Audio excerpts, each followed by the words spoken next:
스가랴서 후반부에는 장차 오실 메시아에 대한 예언에 집중되어 있습니다.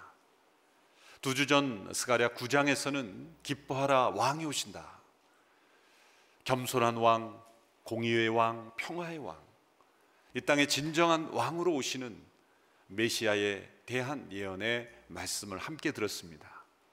오늘 10장의 말씀을 통해서는 장차 오실 메시아를 통해서 바로 그 예수 그리스도를 통해서 우리에게 주시는 축복이 무엇인가, 그 축복에 대하여 말씀을 전해주고 있습니다. 1절의 말씀을 우리 함께 읽도록 하겠습니다. 함께 있습니다. 시작. 봄비 내리는 철에 비를 오게 해달라고 여호와께 구하라. 여호와께 먹구름을 만들고 그들에게 소나기를 내려주셔서 밭의 채소를 사람들에게 주실 것이다. 봄비 내리는 철에 여호와께 비를 구하라. 10장에서 갑자기 비에 대한 말씀이 나오는 것이 어색해 보이지만 이 비에 대한 말씀은 9장과 연결이 되어 있습니다. 9장 17절에 하나님께 주신 축복의 약속이 바로 곡식과 새 포도주가 풍성하게 해주신다. 이 풍성한 수확에 대한 약속을 주셨죠. 이것은 비가 오지 않으면 이루어질 수 없는 약속이죠. 이 가나안 땅에는 두 개의 일정한 우기가 있습니다. 아주 정확한 우기죠. 10월과 11월에 내리는, 가을에 내리는 비를 가리켜 이른비라고 말합니다. 우리가 생각할 때는 가을이니까 늦은 비라고 생각할 수 있는데 정반대인 것을 유념하셔야 됩니다. 잘못 생각하면 헷갈릴 수가 있죠. 가을에 내리는 비가 이른비입니다. 이것은 씨를 뿌리고 그리고 씨를 움트게 하는, 씨가 싹이 나게 하고 움트게 하는 그런 비죠. 이 비가 내리지 않으면 씨가 움트지 않습니다. 그리고 그 다음 해 3월에서 5월 이 봄철에 내리는 봄비를 가리켜 늦은 비다 이렇게 말합니다. 늦은 비. 이 늦은 비는, 이 봄비는 이 추수 이전에 이 열매를 익게 하는, 무르익게 하는 그런 비입니다. 때로는 소낙비로도 내리기도 합니다. 비의 양이 많아서 그 열매를 풍성하게 맺을 수 있도록, 수확할 수 있도록 도와주는 그 비죠. 이 비가 내리지 않으면 추수가 되지 않습니다. 그러고 나서 이제 보리추수가 5월부터 시작이 돼서 이제 오순절에 풍성한 열매를 맺게 되는 거죠. 그래서 이스라엘 땅에는 이 이른 비와 늦은 비가 아주 때에 맞게 내리는 것입니다. 하나님께서 이미 이 신명기 말씀에서 이 이른 비와 늦은 비를 때에 맞춰 주신다는 축복의 약속을 주셨습니다. 신명기 11장 14절의 말씀을 보십시오. 여호와께서 너희 땅에 때를 맞춰 봄과 가을에 비를 내려주어 너희가 곡식과 새 포도주와 기름을 거두게 하실 것이다. 때를 맞춰 봄과 가을에 비를 내려주실 것이다. 놀랍게도 이 약속은 지금까지도 지켜지고 이 두 번의 우기를 통해서 그 땅에 충분한 물의 양이 공급되는 것입니다. 그런데 하나님께서 그 땅을 축복하셔서 그 우기가 일정하게 너무나 정확하게 이루어지니까 사람들의 생각 속에 지금 자연적인 것이다, 자동적으로 주어지는 것이고 당연히 주어지는 것으로 생각하게 되었다는 것이죠. 그러므로 꼭 비를 구하지 않아도 비는 가을이 되면 이른 비가 내리고 봄이 되면 늦은 비가 내려서 추수하게 되는 것으로 그렇게 생각하게 됐다는 것입니다. 오늘 말씀에 1절에 이렇게 말씀합니다. 봄비 내리는 철에 비를 오게 해달라고 여호와께 비를 구하라. 아니, 그것은 구하지 않고도 당연히 내리는 것 아닌가라고 사람들은 생각할 수 있을 거예요. 어떤 아이가 잠자리에 들면서 이런 기도를 한다면 부모가 뭐라 그럴까요? 하나님, 내일 아침에도 해가 꼭 뜨게 해주세요. 야, 이 바보야, 해는 그냥 뜨는 거야. 기도하지 않아도 해는 뜬 거야. 그러나 사실 그렇게 기도하는 사람은 정말 살아계신 하나님을 날마다 믿고 의지하며 살아가는 사람입니다. 내일 아침 해가 반드시 뜬다는 보장이 어디 있습니까? 우리는 그렇게 생각하죠. 매일매일 당연히 자연적으로 이루어지기 때문에 하나님께서 내일도 해가 찬란하게 뜰 것이라고 생각할 수 있지만, 그러나 우리는 잠자리에 들면서 이런 기도를 드릴 때 정말 하나님이 영광 받으실 겁니다.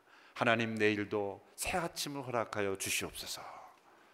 봄비 내리는 철에 너무나 당연하게 자연스럽게 규칙적으로 오는 비지만, 그러나 이제 너희가 내가 이미 주기로 약속한 축복이라 할지라도 너희가 구하여야 한다라고 하나님은 말씀하시는 것입니다. 하나님께서는 하나님께서 주시기 원하시는 축복의 약속도 우리 성도들의 기도와 간구를 통해서 이루어지기를 원하시는 것입니다. 다니엘이 그 모범을 보여주었습니다. 다니엘이 바벨론에 있을 때 어느 날 예레미야 예언을 모아둔 서책, 예레미야가 예언했던 것을 누군가 기록했고, 그리고 그 기록을 사람들이 돌려보았고 바벨론에 가서도 그 기록을 보관하고 있었던 것으로 보입니다. 다니엘이 어느 날 바벨론에서 예레미야의 예언을 기록한 서책을 읽는 가운데 놀라운 예언의 약속을 발견했습니다. 그것은 하나님께서 그 민족을 징벌하시지만 70년이 지나면 그 포로된 땅에서 돌아오게 하겠다는 약속의 말씀을 발견한 거예요. 얼마나 놀라운 그러한 약속의 발견입니까? 자, 그러면 다니엘이 그 70년이 되면 돌아오게 하시겠다는 약속을 발견했으면 어떻게 반응해야 될까요? 거의 70년이 다 되었다면, 아, 이제 집에 돌아갈 시간이구나, 고토로 돌아갈 땅이구나, 그래서 짐을 싸고 이제 준비하면 되겠구나, 짐을 싸는 것이 맞지 않겠습니까? 근데 다니엘은 기도했다는 거죠. 간구했다는 거죠. 다니엘 9장 1절에 3절의 말씀을 보십시오. 제가 한번 읽어보겠습니다. 메대 사람인 아하수에로의 아들 다리오가 왕이 돼 바벨론을 다스린 첫 해였습니다. 곧 그가 다스린 지 1년 되던 해에 나 다니엘은 하나님의 말씀이 기록된 책을 보고 여호와께서 예언자 예레미야에게 연수를 정해 말씀하셨음을 알았습니다.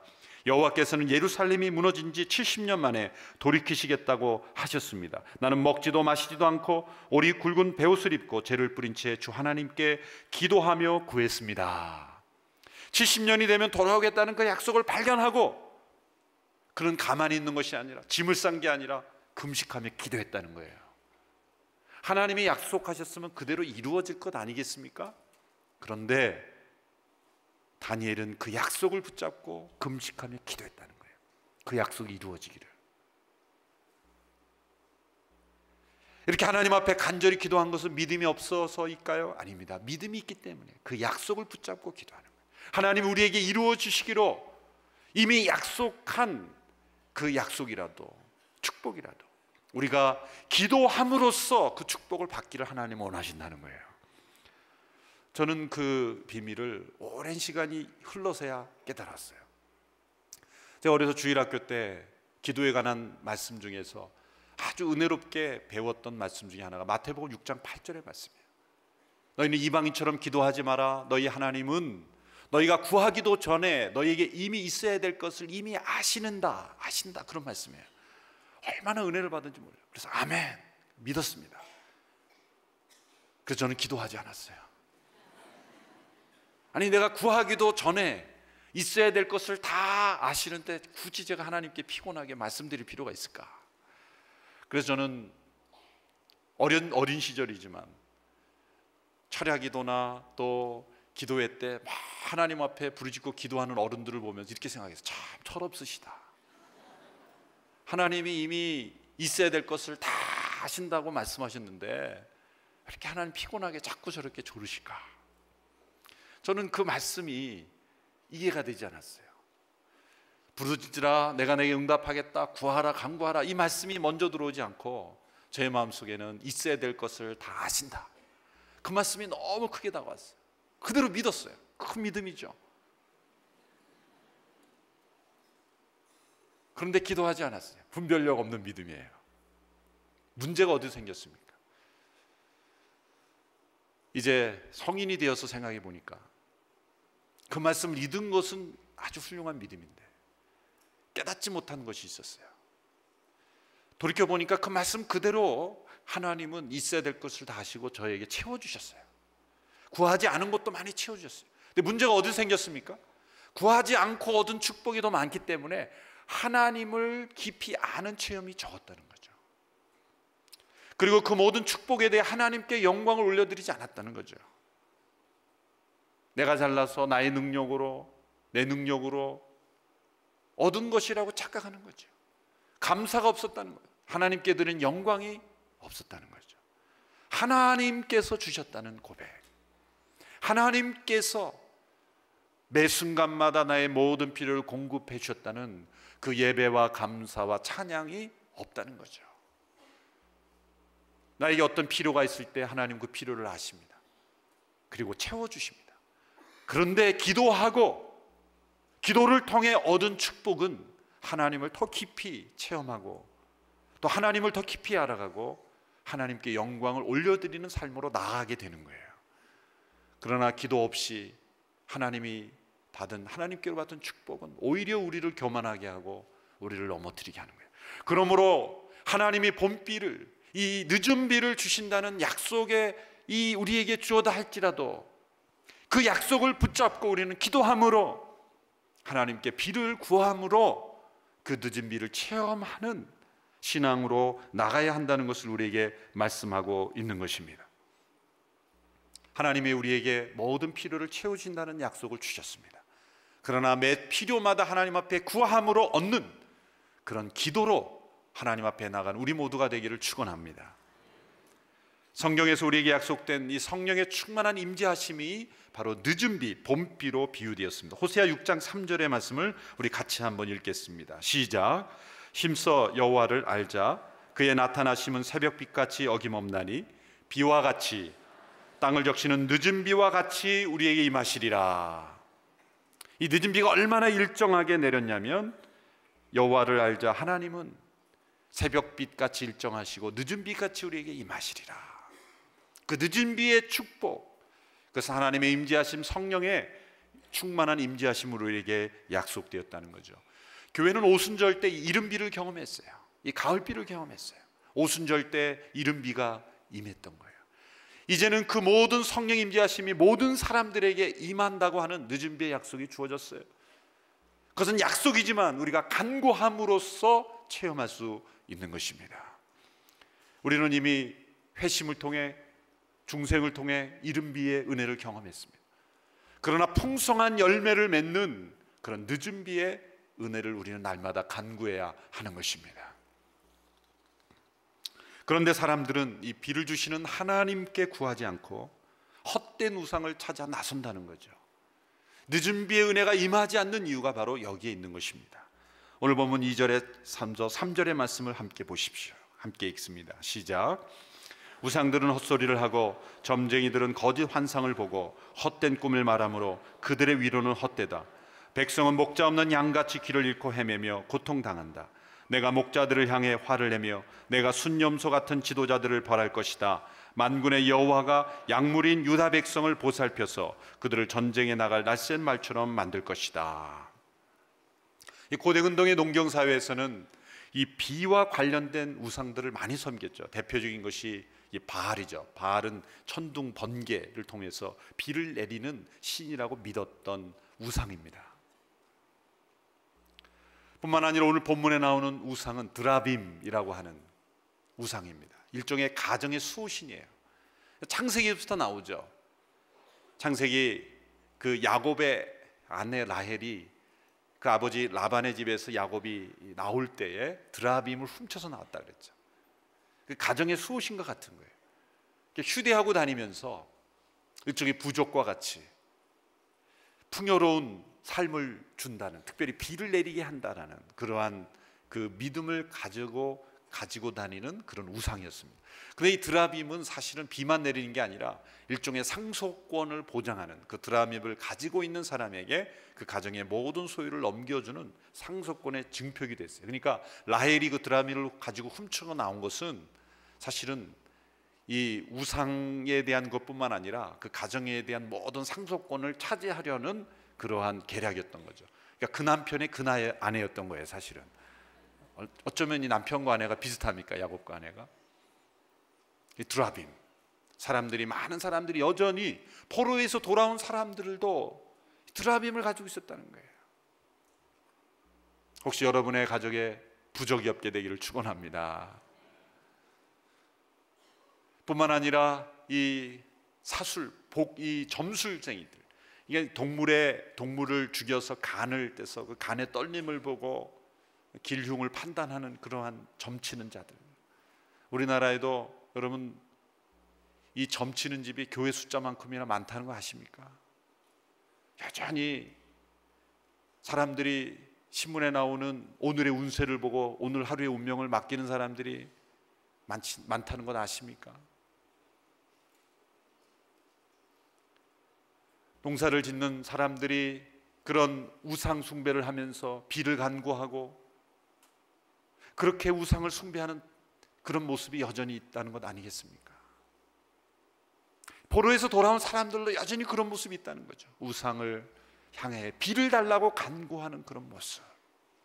진정 비를 주시는 분이 누군데, 늦은 비를 주시는 분이 누군데 헛된 우상을 향하여 비는 그런 모습, 바로 그런 모습 때문에 도리어 늦은 비의 은혜가 그치게 되었다는 거죠. 예레미야 14장 22절에서 이렇게 말씀합니다. 여러 민족들의 우상들 가운데 비를 내릴 우상이 있습니까? 아니면 하늘이 소나기를 내릴 수 있습니까? 우리 하나님 여호와여, 그런 분은 주가 아닙니까? 그러므로 우리가 주를 바랍니다. 주께서 이 모든 것을 하시기 때문입니다. 절망적인 것은 백성들을 올바로 인도해야 될 지도자들이 먼저 이런 우상을 숭배하고 비를 주시는 하나님께 구하지 않고 우상 숭배했다는 거죠. 그러므로 하나님께서 그 지도자들에 대하여 분노하시고 징벌하신다는 말씀이 3절에 나옵니다. 내가 목자들을 향해 화를 내며 순염소 같은 지도자들을 벌하리라. 절망적인 상황이죠. 이런 절망적인 상황에서 하나님은 진정한 늦은 비의 은혜를 가져오시는 메시아, 그 메시아에 대한 예언을 오늘 말씀을 통해 주고 계십니다. 10장 4절의 말씀입니다. 우리 한 목소리로 함께 읽어보겠습니다. 시작. 그들에게서 모퉁이 돌 같은 사람이 나오며 말뚝 같은 사람이 나오며 그들에게서 싸울 때의 활 같은 사람이 나오며 그들에게서 다스리는 모든 사람이 나올 것이다. 백성들이 목자 없는 양같이 길을 잃고 헤매고 고통당하도록 만드는 이 지도자들에 대한 하나님의 분노를 말씀하시면서 대조적으로 진정한 하나님의 목자로 오시는 메시아, 그 메시아에 대한 예언을 주시는 거죠. 인간 지도력의 한계를 경험하는 그 상황 속에서 하나님의 지도력, 하나님의 진정한 하나님이 보내시는 목자이신 메시아에 대한 예언의 말씀을 주시는 것입니다. 세 가지 모습으로 비유하고 있습니다. 첫째, 장차 오실 메시아는 모퉁이 돌 같은 사람이다. 이 모퉁이 돌은 건물의 기초이면서 또 건물의 성격과 크기를 결정하는 거죠. 모퉁이 돌이 없으면 건물은 전혀 지탱할 수가 없는, 무너질 수밖에 없는 돌이죠. 예수님을 가리켜 모퉁이 돌이라 하지 않았습니까? 신약의 곳곳에서 예수님은 모퉁이 돌이시다. 바로 예언의 말씀을 이루시며 이 땅에 오신 모퉁이 돌, 하나님의 성전의 모퉁이 돌, 교회의 모퉁이 돌이 되신다라고 말씀합니다. 에베소서 2장 20절 21절의 말씀입니다. 여러분은 사도들과 예언자들의 기초 위에 세워진 사람들이요 그리스도 예수께서 친히 모퉁이 돌이 되셨습니다. 그리스도 안에서 건물 전체가 서로 연결돼 주 안에서 함께 자라 거룩한 성전이 됩니다. 모퉁이 돌은 지붕이나 창문처럼 눈에 띄지는 않습니다. 그러나 그 건물을 말없이 지탱하는 모퉁이 돌, 우리 인생에, 우리 교회에 모퉁이 돌이 예수 그리스도임을 우리가 고백해야 하는 것입니다. 예수님을 모퉁이 돌로 인정할 때만 하나님께서 우리에게 주신 이 축복의 약속, 늦은 비의 은혜가 임할 수 있기 때문입니다. 둘째로 장차 오실 메시아는 천막의 말뚝 같은 사람이다라고 말합니다. 건물의 모퉁이 돌과 같은 역할이 바로 천막, 이동역 천막에는 말뚝, 지지대와 같은 역할이죠. 그 지지대가 없으면 천막은 세워질 수가 없습니다. 우리 인생의 장막에 예수께서 말뚝이 되어주시지 않으면 우리의 장막은 무너질 수밖에 없는 것이죠. 하나님께서 보내시는 이 천막의 말뚝, 이 건물의 모퉁이 돌, 그분을 중심으로, 그분 위에, 그분을 기초로 해서 우리 인생이 세워지지 않으면 우리 인생에 늦은 비의 축복이 임할 수 없다라고 말씀하시는 것입니다. 세 번째 모습입니다. 장차 오실 메시아는 싸울 때의 활 같은 사람이다. 장차 오실 메시아는 원수를 이기는 승리자라는 것이죠. 음부의 권세가 교회를 무너뜨릴 수 없는 것은 그분이 모퉁이 돌이 되시고 천막의 말뚝이 되실 뿐만 아니라 싸우는 활이 되어주시기 때문이죠. 우리에게 승리를 가져다 주시는 분이기 때문이죠. 자, 이 스가랴 10장에서 예언하고 있는 메시아의 모습들은 어떤 모습입니까? 진정 우리가 의지할 수 있는 분, 견고한 분, 능력이 되어주시는 분, 우리의 승리가 되어주시는 분, 바로 그분이 장차 오신 메시아요. 그리고 우리 앞서 오신 메시아시요, 지금도 살아계신 메시아이신 것입니다. 그분을 우리의 인생의 모퉁이돌로, 여러분의 가정의 모퉁이돌로, 여러분의 가정의 진정한 말뚝으로, 그리고 우리를 위해 싸우시는 활로 그분을 모셔드릴 때 우리에게는 주께서 예비하시고 약속하신 이 늦은 비의 축복이 날마다 임할 줄로 믿습니다. 오늘 마지막 본문에 보면은 장차 오실 그 메시아가 우리에게 주시는 그 축복, 그분을 진정 우리의 삶의 메시아로 받아들일 때 우리에게 약속된 축복이 무엇인지를 아름다운 비유를 통해 우리에게 말씀하고 있습니다. 첫 번째는 바로 우리가 그분을 모셔드릴 때, 그분의 통치를 받을 때는 하나님께 버림받은 적이 없는 것처럼 될 것이다. 하나님께 한 번도 버림받은 적이 없는 사람처럼 될 것이다 말씀했습니다. 오늘 본문 6절 7절의 말씀을 우리 같이 함께 읽겠습니다. 시작. 내가 유다 백성들을 강하게 하고 요셉 백성을 구할 것이다. 내가 그들을 불쌍히 여김으로 그들을 돌아오게 할 것이다. 그들은 내게 한 번도 버림받지 않은 것처럼 될 것이다. 나는 그들의 하나님 여호와다. 내가 그들의 말을 들을 것이다. 에브라임 사람들은 용사같이 되며 그들의 마음이 포도주를 마신 듯 기쁠 것이다. 그들의 자녀가 그것을 보고 기뻐하고 그들의 마음이 여호와를 인해 즐거워할 것이다. 장차 오실 메시아, 우리에게 앞서 오신 그리스도의 십자가로 구속받은 사람들은 하나님께 한 번도 버림받지 않은 사람처럼 될 것이다. 얼마나 아름다운 단어입니까? 하나님께 주시는 구원의 회복이란 단지 타락 이전으로 돌아가는 것이 아닙니다. 마치 타락하지 않은 사람처럼, 버림받지 않은 것처럼 우리를 온전히 회복시키실 거라는 것입니다. 누가복음 15장에서 둘째 아들이 집을 나갔다 돌아왔을 때 아버지는 그를 맞이할 때 마치 집을 나가지 않은 것처럼 그를 환영하고 맞이해 주셨다는 거죠.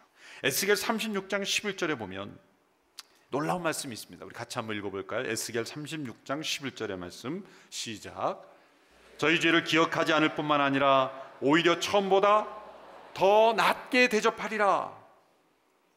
타락하여 잘못을 행하여 하나님의 심판을 받은 그 사람들을 회복시키는데 처음보다, 타락하지 않은 상태보다 더 나게 대접하신다는 거예요. 놀라운 말씀이죠. 어느 신학자는 말하기를 인간이 타락 이전에 하나님과 나누었던 관계보다도 타락한 이후에 그리스도의 십자가로 회복된 이후에 하나님과 나누는 교제가 더 깊고 친밀하다. 타락이 있어야 된다는 게 아닙니다. 인간은 타락했을지라도 그리스도의 십자가로 우리를 구속했을 때는 마치 한 번도 버림받지 않은 것처럼 우리의 영혼이 하나님과 온전한 교제를 나눌 수 있게 된다는 거죠. 한 번도 버림받지 않은 것처럼. 그 알프레드 디 수자라는 분이 쓴 어느 시에 보면 이런 문구가 나옵니다. 사랑하라, 한 번도 상처받지 않은 것처럼. 사랑하라, 한 번도 상처받지 않은 것처럼. 여러분, 그렇게 사랑하는 것이 가능할까요? 일평생 살아가면서 많은 상처를 받고 죄와 허물 가운데 고통받은 사람이 한 번도 상처받지 않은 것처럼 그렇게 누군가를 사랑하는 것이 가능할까요? 인간의 능력으로는 불가능합니다. 우리는 모두가 버림받은 경험이 있고 거절받은 경험이 있고 상처받으며 살아왔기 때문이지요. 그런데 자라오면서 많은 상처를 받은 사람이라도, 부모로부터, 주변 사람들로부터 자라오며 많은 상처를 받고 거절을 받은 사람일지라도 그리스도의 십자가로 변화된 사람은 마치 한 번도 상처받지 않은 것처럼, 버림받지 않은 것처럼 그렇게 누군가를 사랑하며 살아갈 수 있다는 거죠. 얼마나 놀라운 축복의 약속입니까? 이게 늦은 비의 은혜입니다. 이게 늦은 비의 은혜입니다. 이러한 은혜를 경험한 사람의 모습이 7절에 나오죠. 포도주를 마심같이 마음이 기쁘고 즐거울 것이다. 하나님을 인하여 즐거워할 것이다. 하나님을 인하여 즐거워할 것이다. 늦은 비의 축복입니다.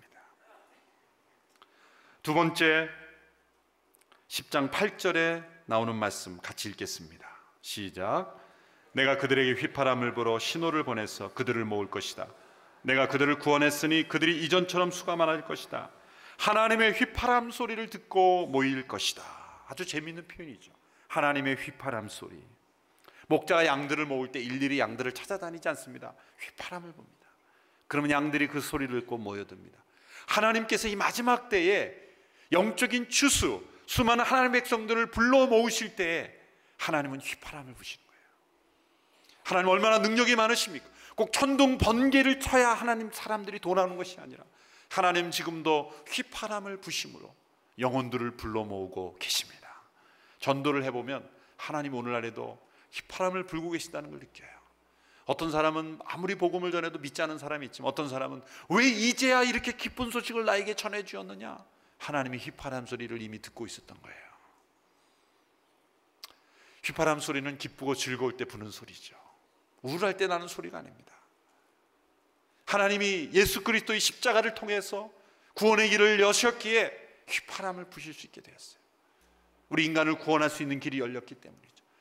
하나님이 휘파람을 불 때 그 소리를 듣고 수많은 사람들이 아주 먼 곳에서부터 오게 될 것이다.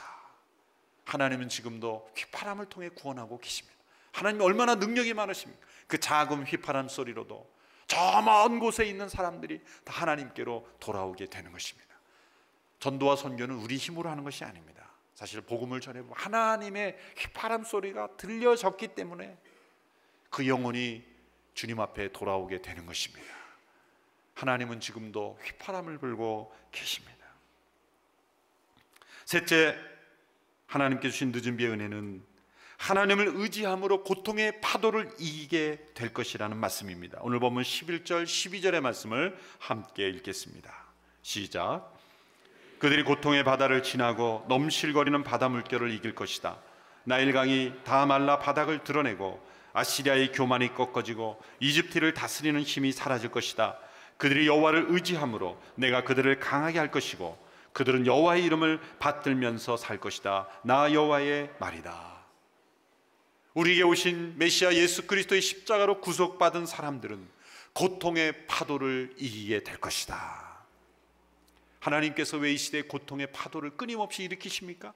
교만한 자를 꺾기 위해서입니다. 나일강을 마르게 하시고 그리고 아수르의 교만을 꺾기 위해서 하나님은 이 세상에 고통의 파도를 일으키시는 거예요.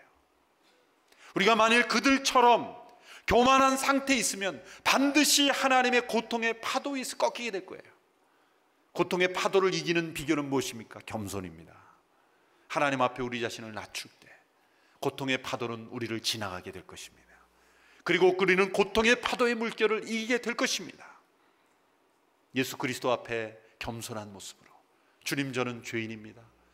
예수님이 나의 메시아입니다. 예수님이 나의 인생의 모퉁이 돌입니다. 나의 인생의 천막의 말뚝입니다. 예수님이 나의 싸우는 활이 되어 주십니다. 그 주님 앞에 나와 늦은 비의 은혜를 겸손하게 구하는 자들에게 하나님 말씀하십니다. 고통의 파도를 이기게 될 것이다.